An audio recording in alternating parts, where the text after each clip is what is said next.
let's talk about refinancing your mortgage. So I'm Nancy Piccioni. A little more about me. I'm a freelance writer and a money coach. I help people get better with their money, and my website is yourmoneymom.com. So this video is a very brief version of an article on my website with 7 considerations to consider. So this goes over a lot of the details. I'm going to just hit the high points in this video. Why now?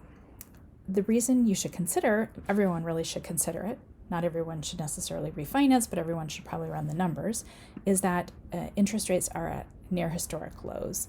And so it makes a good sense to really look into it. Rates are right around 3% depending on the length of your loan. So what are some of the reasons you might want to refinance? Well, one is to take cash out of your house for paying off higher interest debt or other or home work project like redoing a bathroom or flooring or that sort of thing. You could also refinance to reduce your monthly payment, or you can reduce the length of your loan. And as I describe in the article, you can sometimes do even all 3 of those, or certainly the last 2. You could have a lower monthly payment and reduce the life of your loan depending on what your prior interest rate and length of loan is. Okay, why shouldn't you refinance? Because not necessarily everyone should. One is if you have a short time or low amount left, like less than a year.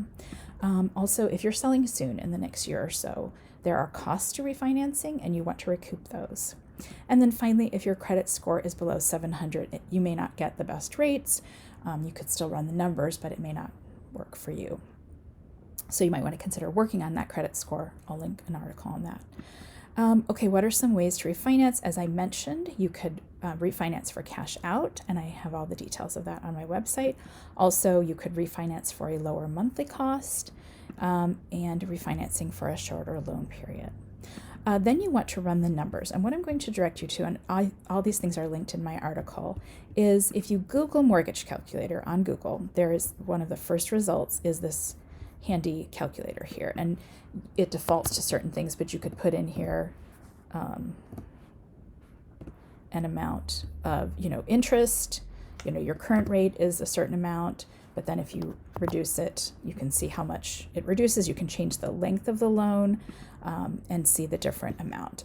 It's very easy to use, and I want to encourage you as you run the numbers to start with that as a good one. Then also, I think it's important to have a plan for the leftover cash. This is not just for people who are taking cash out of a refinance to pay off debt or do a home project, but for those who are reducing their monthly payment. What are you going to do with the rest of the money that you are not putting towards your mortgage now?